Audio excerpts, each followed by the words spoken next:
Campus Monterrey Norte en UVM. Vamos a hacer una entrevista meramente con fines académicos y nos gustaría que comenzara presentándose y contándonos dónde estudió, qué enfoque tiene y por qué eligió ese enfoque. Okay. Bueno, mi nombre es Angélica Paola Esquivel Besanilla. Yo estudié en la Universidad Autónoma de Nuevo León, generación 94-99. Tengo desde el 99 para acá, prácticamente. En el 2000 me titulé y entre el 99 y el 2000 empecé a ver pacientes. Mi enfoque ha sido psicoanalítico. ¿Y por qué ese enfoque? Pues la verdad es que desde que empecé a estudiar la carrera fue el que más me resultaba pues, muy atractivo, también muy retador, porque generalmente es una de las teorías más complejas que hay, pero que daba respuestas también a muchas de las inquietudes que en ese momento yo tenía. Entonces, pues por ahí le seguí y ahí le seguí. Ok, ¿nos podría compartir su experiencia laboral en cuestión con adolescentes? Con adolescentes. En cuanto a este espacio clínico, pues yo te digo, desde que empecé a ver pacientes, empecé a ver adolescentes de 13 años en adelante. Sigo viendo paciente adolescente, no es como que el más común en el sentido de, digo, como veo adolescentes y adultos, me llegan más adultos, el adolescente normalmente lo trae el papá, pero sí he tenido casos en donde ellos vienen por su propia cuenta, son ellos los que les piden a los papás que les den oportunidad de venir. También trabajo en Tecmilenios, dando clases a adolescentes de 15 a 17 años y también pues me comunican su inquietud de quiero ir a terapia con usted, pero mi papá no me deja, por ejemplo. O sea, también está el caso de quienes quieren venir, pero el papá les cierra todas las posibilidades de que puedan venir por pues, evidentemente situaciones que tienen que ver con la imagen como padres, la culpa, etc. Pero hay de todo. Okay. ¿Cómo su enfoque está orientado a los adolescentes en cuestión a las teorías? Ok, en cuanto a las teorías, por ejemplo, hoy en la mañana trabajaba con una paciente adulta y entonces hablábamos de cómo su hija adolescente pues le pide, ¿no? De una manera muy directa, pues que quiere estar sola en la casa. Entonces, básicamente es parte de las mismas teorías, pues la necesidad de que se tiene de un espacio, el hecho de que esta sensación, ¿no?, de incomprensión, pero que tiene que ver con que el adolescente, más allá de poderse conectar con el otro, la necesidad que tiene es de conectarse consigo mismo, poder entender quién es, qué piensa, qué siente. Mientras no pueda hacer esa parte, obviamente va a tener dificultades a la hora de estarse involucrando. Sabemos que todos los adolescentes pues entran en duelo, ¿no?, en esa etapa. Entonces, de alguna manera, la teoría psicoanalítica me permite poder identificar cuándo un patrón forma parte de una adolescencia normal y cuándo eso ya se vuelve una situación patológica donde habría que intervenir, a veces no solo desde la parte psicológica, sino también apoyarte con un psiquiatra para que pueda medicar en caso de que pues eso se salga de control y se convierta en una depresión. Okay. ¿Nos podría compartir alguna experiencia con algún adolescente que haya marcado su vida? La que ha marcado mi vida desde que sucedió hasta la fecha así que la memoria no falla en ese sentido. Tenía un adolescente de 15 años con depresión, una depresión prácticamente mayor, o sea, desde que empezó conmigo tuvimos que referirla con psiquiatra para que tomara fármacos. Íbamos avanzando bastante bien en el tratamiento, su depresión se había intensificado con la muerte del Papa Juan Pablo II, vas a decir por qué, obviamente le resignificó la muerte del abuelo, que era el duelo que traía no elaborado, y en una de esas crisis me marca, porque pues no sabía qué hacer, más bien sí sabía qué hacer, estaba a punto de intoxicarse, y mi teléfono en ese momento se me había descompuesto, lo llegué a dejar en un centro de atención a clientes y resulta que pues obviamente no le pude contestar. A los 2 días me marcan y me dicen está internada, se metió quién sabe cuántas pastillas. fui al hospital, hablé con ella, obviamente ella salió bien de la situación, pero el tratamiento se fue a cambio. O sea, ya no hubo la posibilidad de que ella de alguna manera pensara y sintiera que yo estaba ahí para ella, y entonces pues en la transferencia que se había trabajado y ya no, o sea, de alguna forma ella empezar a mostrar más resistencias hasta que ya dejó de ir. Desde esa fecha me marcó tanto que si se me descompone el pinche teléfono, ese mismo día voy y compro otro teléfono y a darle, ¿no? O sea, ya no me puedo dar ni me puedo permitir. Obviamente también hay casos en los que uno sabe que eso no va a suceder, ¿no? O sea, si yo tengo casos que no hay traigo depresión ahorita, pues uno se puede poner más tranquilo, pero sí me marcó. Y se lo cuento a la gente y me dice, o sea, ¿cómo el día que se te descompuso el teléfono, precisamente al otro día, pues ella te ocupaba? Después me dio más coraje cuando me enteré que por 20 pesos me hacían cambio de aparato y yo no hubiera tenido que cargar el teléfono. Pero bueno, son de esas cosas que sí te marcan y te dicen que hay detalles tan pequeños en un tratamiento que puede arruinar el tratamiento y por ende también incluso la vida de algún paciente, porque no le permites no solo ya no venir contigo, sino ya no ir con otro psicólogo. ¿Cómo maneja la confidencialidad con los padres del adolescente y con el adolescente? ¿Cómo? Bueno, normalmente cuando me viene un adolescente de 13 años, 14, pues sí, obviamente se le informa que pues vamos a tener que hablar con sus papás en algún momento. Procuro que el papá esté presente y el paciente también, ¿no? Entonces para evitar ahí con que qué le dijo y entonces no me dijo. Los papás tienden mucho a quererte buscar por debajo del agua, incluso hasta de pacientes adultos. Oiga, ¿y cómo va? ¿Y cómo la ve? ¿Y usted cree que puede ayudarla? O sea, buscan por todos los medios y hay padres demasiado intrusivos, entonces hasta con hijos de 18, 19, 20 años te marca por preguntarte. Pero normalmente cuando hago eso sí el chavo está presente, y ya cuando son casos, por ejemplo, ayer me llegó, no es un adolescente, pero es un adulto de 23 años que tiene síndrome de Asperger y la señora no lo suelta. Entonces le dije, a ver, lo primero es hacer que su hijo sea independiente, así es que le voy a poner distancia, necesito que venga solo. Entonces, ese tipo de pautas donde ya ves que no hay necesidad de trabajar con el padre, le marcas un límite muy claro, porque si no, eso no le va a permitir ni al chavo confiar en mí, ni que el chavo pueda ir avanzando, ¿no? Entonces, sí se va dejando claro, y cuando hay algo que decir, por ejemplo, ahorita traigo un caso de 2 pacientes que son hermanos entre ellos, y está muy interesante la situación porque, por ejemplo, a mí llega primero la paciente mujer, es una chava de 18 años, entonces la empiezo a ver. Después la señora me pide terapia, le digo, bueno, vamos viendo. Entre las necesidades de la señora se veía más bien que quería era saber qué pasaba con la hija. Yo no me ganché con eso, entonces la señora dejó de venir. Pero a sabiendas de que la paciente mía no quería que viniera el hermano a terapia, me manda al hijo. Lo recibo para ver cuál es su necesidad y cuál es su solicitud. El chavo tiene 23 años con un aparentemente trastorno maníaco depresivo. Y entonces, no le vaya a decir a mi hija. Yo claro que le tengo que decir, ¿no? Llega la paciente al otro día, empieza a trabajar algo relacionado precisamente con la exclusividad, por si el inconsciente no sabe las cosas antes de que se las digas, y entonces aprovecho ahí, se la aviento la información, le digo, sabes que para ti creo que es importante ser exclusiva o que nada más te atienda a ti, pero pues están solicitándome que le dé terapia a tu hermano. Entonces, si hay algún conflicto, lo trabajo con la chava. La verdad no ha sacado el tema en las últimas 3-4 semanas, entonces para mí ya el chavo pues ya pasó a ser mi paciente. Si hubiese alguna situación, pues se trabaja en terapia, porque ya no fue tanto como para que yo no lo vea, pues, si no ella ya lo hubiera vomitado desde el primer día que se le aventé la información. Pero son de esas cosas que el papá te dice, no le diga, pero tú sabes que si no le dices vas a arruinarle la vida a ese, al otro, y vas a hacer un desmadre. No quiero decir la palabra porque me están grabando.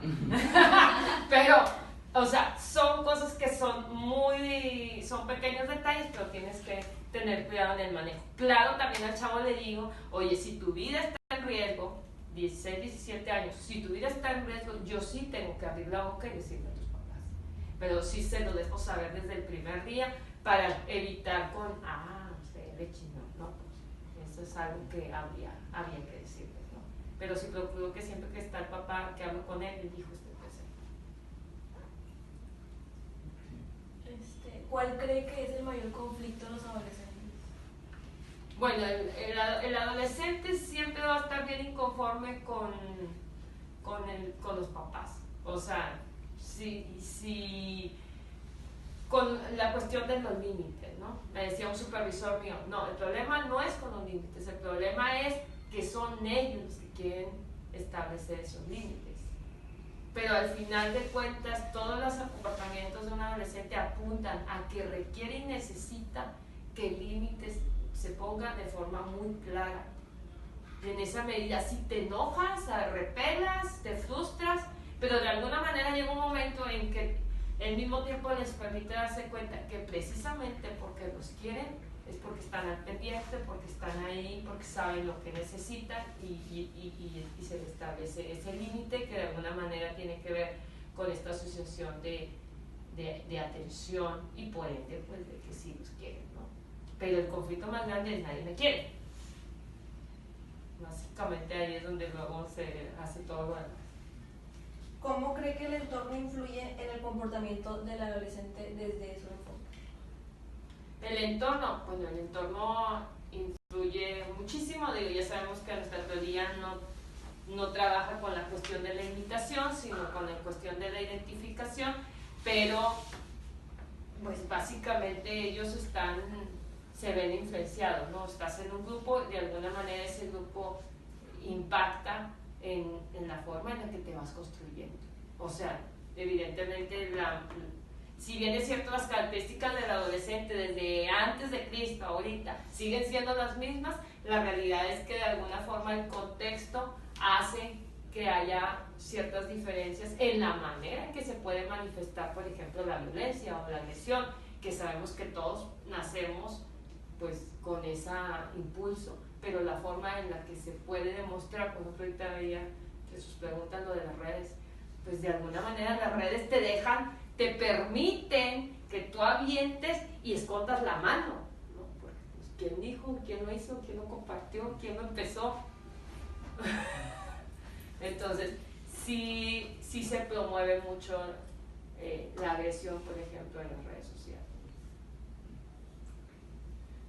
¿Cómo maneja usted el tema de la depresión en los adolescentes? Cuando lo detecto desde la primera a la segunda sesión y es una situación pues que requiere atención también psiquiátrica, pues se le refiere al paciente con algún psiquiatra, ya sea de mi conocimiento o que ellos busquen a alguien con quien puedan atender ese problema desde la cuestión farmacológica, porque yo le entro desde la parte psicológica.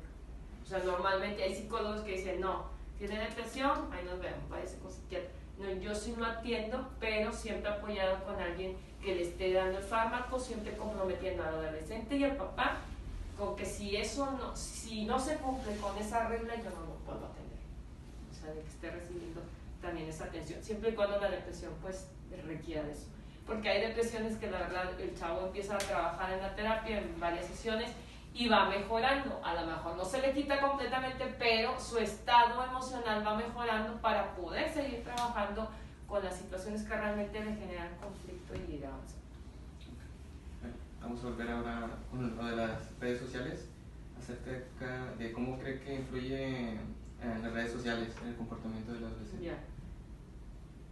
De alguna manera las redes sociales pues tienen uno ve, por ejemplo, una publicación y la ves que varios amigos tuyos de diferentes edades, cultura, economía, pues obviamente las comparten, ¿no? Entonces, de alguna forma eso creo que es en ambos sentidos. Por un lado sí puede influir en lo que empiezas a creer que es normal, porque acuérdense que lo que se ve que se repite tantas veces, de alguna manera pues se va considerando como que forma parte de la normalidad, que eso está bien hacerlo, que eso está bien imitarlo, y entonces ahí es donde se puede distorsionar, sobre todo en el caso del adolescente.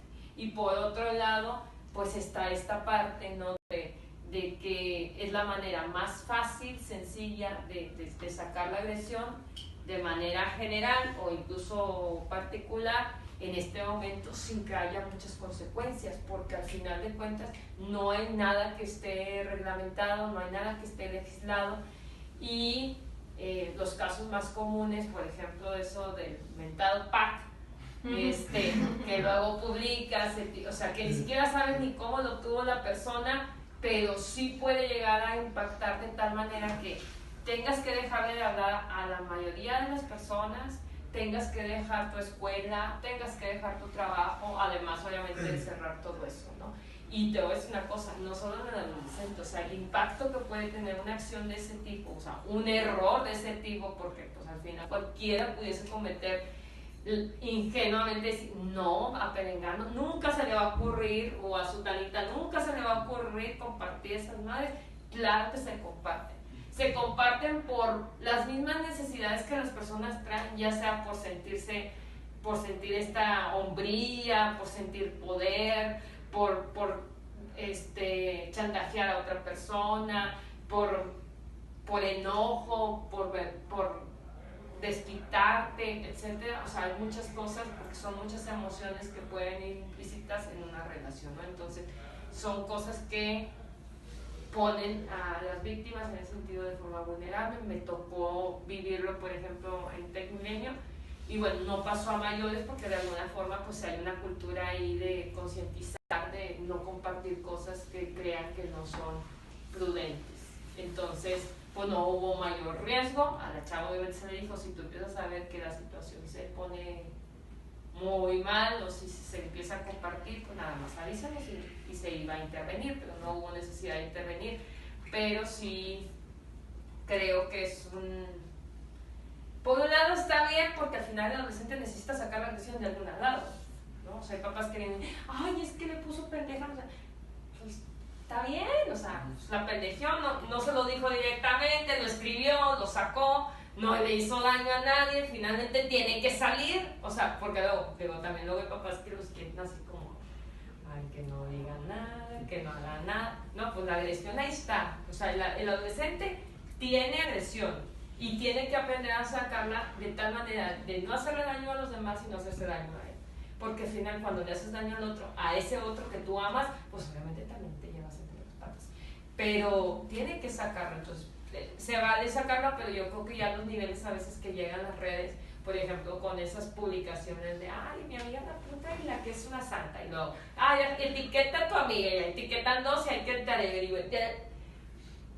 Yo les digo, chao, se me hace de muy mal gusto, porque al final de cuentas ni siquiera te consta, y si te consta que es una puta desde tú, pues ¿por qué tienen que saberlo los 600 o miles de contactos que tienes?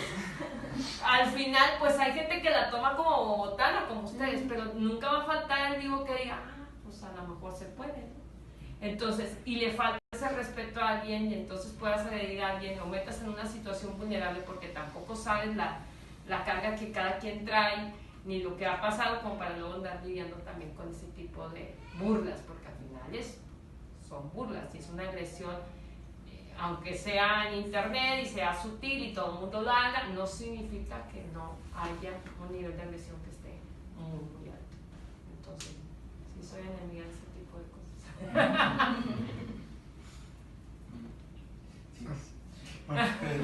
¿Qué onda? ¿Qué sugerencia le da a un estudiante de psicología al querer trabajar con un adolescente? Con adolescentes, bueno, si el trabajo es meramente clínico, en un consultorio, la sugerencia siempre es pues a trabajar tu propio análisis y a supervisar. O sea, de dos reglas. Yo no tengo maestría, pero la mayor parte del tiempo he tenido análisis personal. De hecho, actualmente llevo un análisis personal, ya obviamente ya es como con menos frecuencia, porque me queda bastante claro mi diagnóstico, mis pros y mis contras, y obviamente he ido tomando decisiones en función de esa información que vas obteniendo. Pero eso también me ha ayudado, no solo a mí como persona, sino como terapeuta, porque no hay mejor manera de encontrar el insight, como se llama en psicoanálisis, de cuándo tienes que abrir la boca y cuándo quedarte callada, con la experiencia personal. Con esa experiencia personal de saber que estar ahí no es para nada sencillo. Y entender que obviamente pues se vale, ¿no? La resistencia, el berrinche y todo lo que un paciente puede hacer dentro de una consulta, nada más lo aprendes ahí.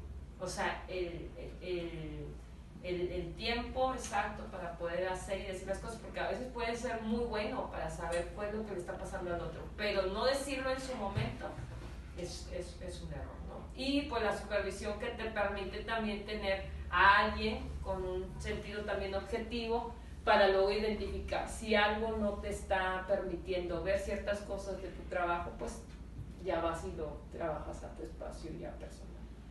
Y pues si hay que leer, o si hay que investigar, pues obviamente lo vas pues esa persona te va ayudando a esa parte del trabajo. Independientemente de cuántos años tengas consultando, siempre es bueno regresar al tratamiento, a veces por situaciones personales, a veces por las mismas situaciones que se están enganchando con el paciente, y regresar a supervisión si el caso también así lo amerita. La realidad es que yo tengo 20 años aproximadamente viendo pacientes y el tipo de paciente que te va llegando es diferente. ¿Por qué? Porque existen luego otro tipo de cosas que se van descubriendo, otro tipo de diagnósticos, otro tipo de problemas. Por ejemplo, hace 15 años a mí me llegaba gente que al papá lo amenazaban con pistola, los malitos, ¿no? Cuando era esa parte del narcotráfico y las matazones que hubieron y que la gente se moría fuera de la casa y el consumo de drogas.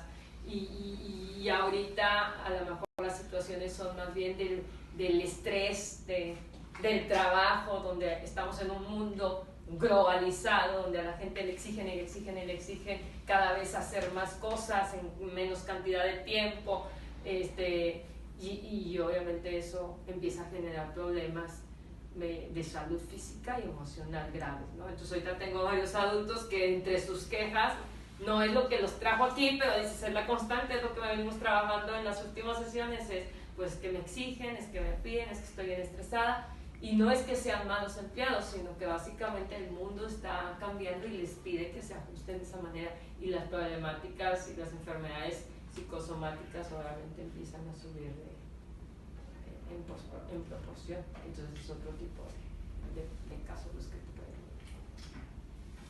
Bueno, entonces esto sería todo de nuestra parte. Muchas gracias por habernos recibido y por haber contestado todas las preguntas. Esperamos que esta información no nada más nos pueda dar un conocimiento más amplio a nosotros, sino también a todos nuestros compañeros. Ya, muy bien, pues fue un placer.